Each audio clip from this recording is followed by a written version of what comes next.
大家好，今天的内容是 The Three Branches of Government 三权分立的第二部分。上来先是讲 The Executive Branch，也就是行政部门。The job of the executive branch is to execute or enforce laws passed by Congress. 行政部门它的主要工作是执行国会颁发的这些法律。The president also signs treaties with other countries, selects ambassadors to represent the United States around the world, set national policies, and propose laws to Congress. 所以总统就是行政部门的这个大 boss 啊，他的主要工作是和其他国家签订一些国际条约，指定驻其他国家的大使，规定国家的治理方针，还有向国会推荐要颁发的法律。The president names the top leaders of the federal departments. When there is a vacancy in the Supreme Court, the president names a new member. 然后他还有一个比较大的职责是任选其他国家部门的最高领导人。譬如说，在最高法院，如果有一个9位法官有一位离职了之后，他会选出下一个法官。好，今天的第一个问题 ，Who is in charge of the executive branch？ 意思是行政部门的最高领导人是谁？答案是 the president， 总统。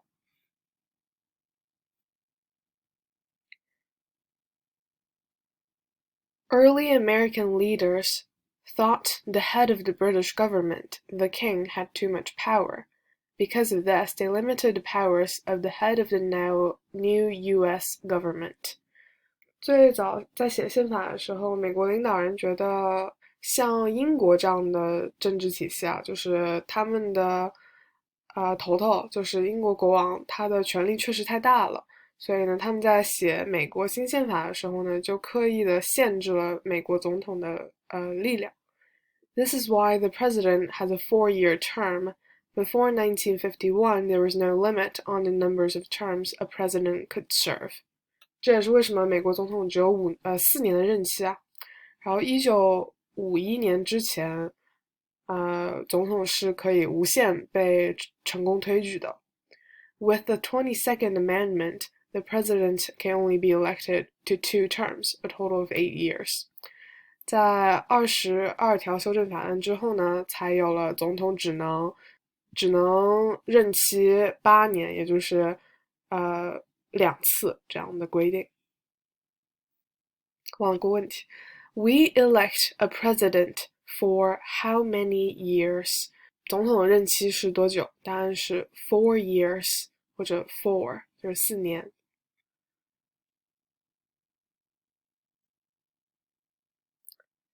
In 1845, Congress passed legislation to designate a single day for all Americans to vote. 1845年，国会找了一天让就是每年的这一天是选举日。It made election day the Tuesday after the first Monday in November。这个规定就它还蛮绕口的。他说的是每年的选举日是11月的第一个周一之后的那个周二。对。Congress chose November because the United States was mostly rural. 他们选了11月是因为这个时候当时美国还是农业经济比较多嘛。By November, farmers had completed their harvests and were available to vote. 11月份的时候呢，大家也都收好麦子了，也可以投票了。Another reason for this day was the weather. People were able to travel to vote because not yet winter. 还有一个就是天气原因，这个时候也还没入冬，大家还可以就是走走路啥的。They choose Tuesday for election day, so the voters had a full day after Sunday to travel to the polls. 而选周二的原因是因为呢，你周日之后还有一整天可以去到你的投票地点。In what month do we vote for president? 总统选举日是每年的哪个月？答案是 November 11月份。What is the name of the President of the United States now? 美国现在的总统是谁？答案是 Trump。What is the name of the Vice President of the United States now? 美国现在的副总统是谁？答案是 Pence。然后大家记得在自己去面试之前，还是要检查一下，关于时政的这些问题啊，有可能答案会变的。If the president can no longer serve, who becomes president? 这个问题问的是，如果总统无法尽职了，那么是换谁来当总统？答案是 the vice president， 就是副总统。A vice president became president 9 times in U.S. history when the president died or left office. 在美国历史当中，一共有9次副总统顶替了总统，如果他去世了或者必须离职的话。No one other than the vice president has ever succeeded to the presidency. 目前为止，还没有除了副总统以外的人在总统还在任期的时候顶替过他。If both the president and the vice president can no longer serve, who becomes president? 这个问题就是问，如果总统和副总统同时离职的话，那么谁来成为新的总统？答案是 the Speaker of the House， 也就是众议会的会长。In 1967, the 25th Amendment was ratified and established this protocol. 1967年和第25条修正法案出台的时候，才有了这条新规定啊。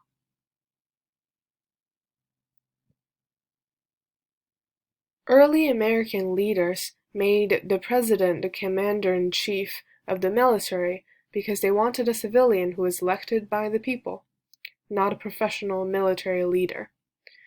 所以也是早先美国领导人们选择了让总统成为美国军队的最高统帅啊，因为他们想要一个也算是平民选出来的平民来当这个大军之统，而不是一个有军事背景的人。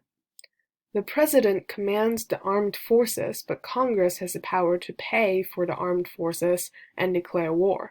那么他这个权力制衡体现在哪里呢？只有国会他们是负责发军粮，然后发军饷，然后只有他们才可以宣布对另外一个国家发战。In 1973, Congress believed the president was abusing his powers as commander-in-chief, so they passed the War Powers Act. This act gave Congress a stronger voice in decision about the use of U.S. troops.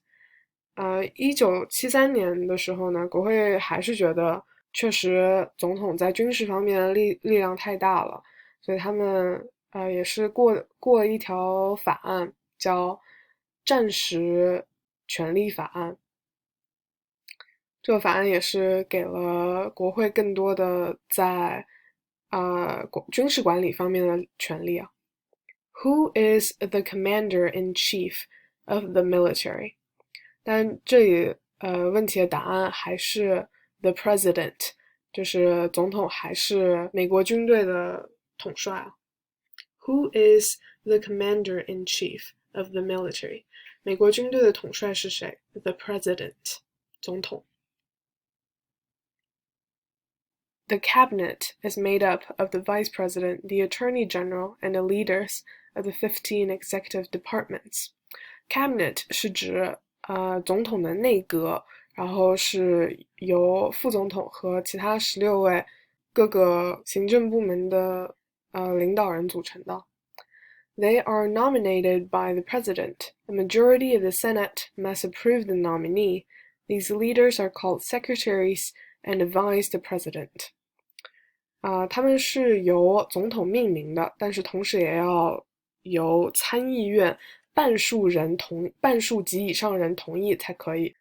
然后这些相当于部门领导人啊，他们的名号类似部长这种，像教育部部长、农业部部长这样。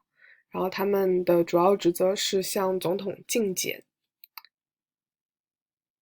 What does the president's cabinet do? 总统的内阁主要的责任是什么？答案是 advise the president， 向总统提建议、进谏。What are two cabinet-level positions?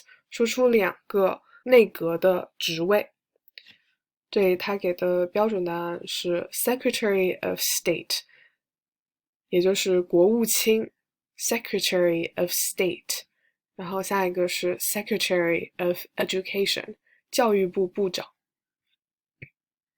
Name one branch or part of the government。他这里给出的一个参考答案是 executive， 也就是行政部门。说出一个美国政府部门的名字，答案是 executive， 行政部门。然后到下一部分 the Judicial Branch， 也就是美国政府里面的司法部门。The judicial branch is made up of the Supreme Court and all federal courts. 主要组成部分呢是美国最高法院和其他所有国家级法院。The Supreme Court is the highest court in the United States. It is made up of 9 justices. 美国最高法院是美国的最高法院，然后一共有9位最高法官。The Supreme Court has complete authority over all federal courts. The court reviews and explains the laws and resolves disagreement about the meaning of the law. The Supreme Court makes sure that the law are consistent with the U.S. constitutions. 最高法院对于法律，就是美国宪法来说，他们拥有的是最高解释权，然后他们来检查是否国会通过的那些法律是否违反或者符合宪法。在比他们低级的那些法院里面出现了任何对法律解释或者释义上的分歧的话，都由他们来解决。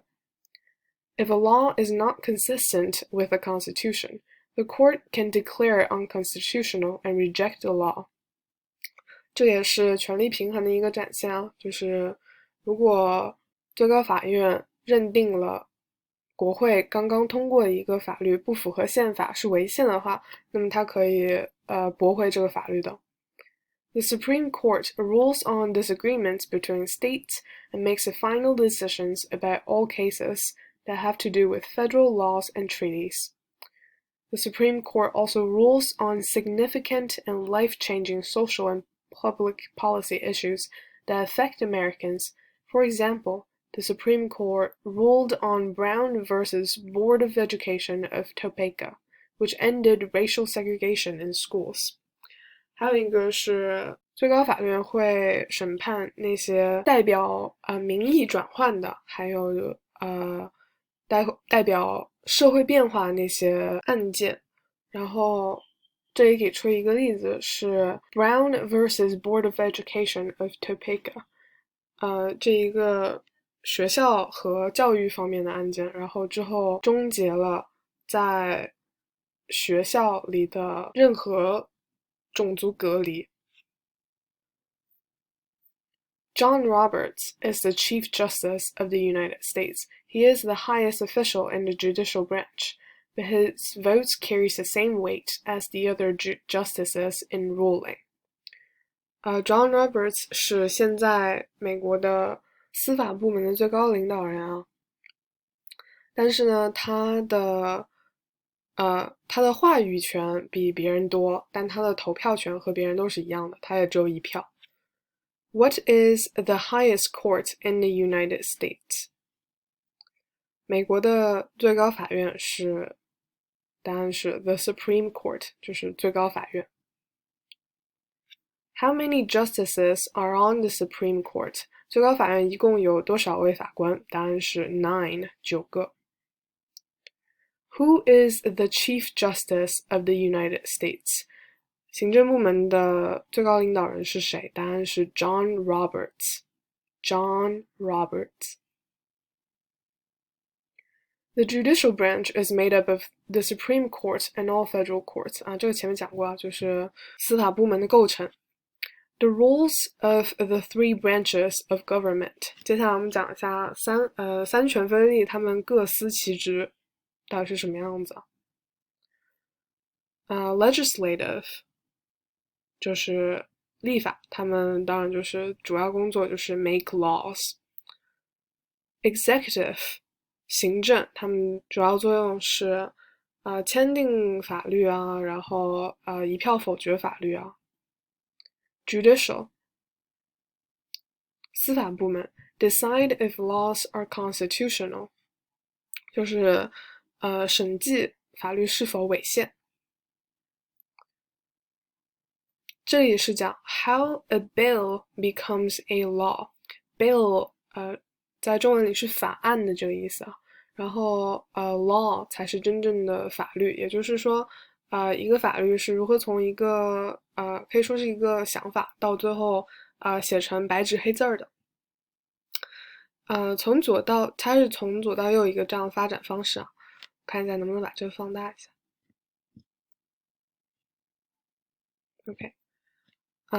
上来第一步是 Congress writes a bill， 就是 Congress 国会写下一条法案，然后 Congress sends bills to the president， 把它发到总统那里，然后总统有2个选择啊，总统可以 President signs bill， 总统说好，这个法案我同意了，然后接下来它就成为了白纸黑字的法律了。或者呢，还有一种可能发生的是 President vetoes bill， 总统说不给你过，我一票否决。之后也会有3种可能发生，第一种是 bill dies， 之后就没有下文了，那这个法案就不过就不过了呗。或者第二种是 Congress votes with 2/3 majority， 如果国会再次投票，并且得到2/3的人都同意通过的话，那么也就是我一票否决了你的一票否决，然后这条法案也成为了法律。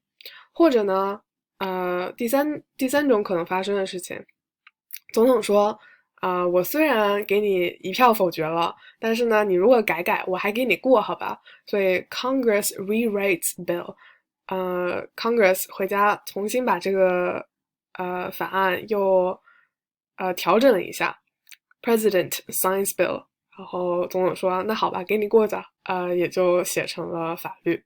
4种结局啊。Who makes the federal laws？ 谁来写国家级的法律？答案是 Congress， 国会。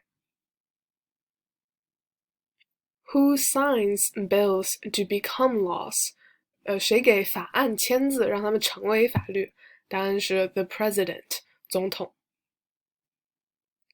Who vetoes bills？ 谁能够一票否决法案？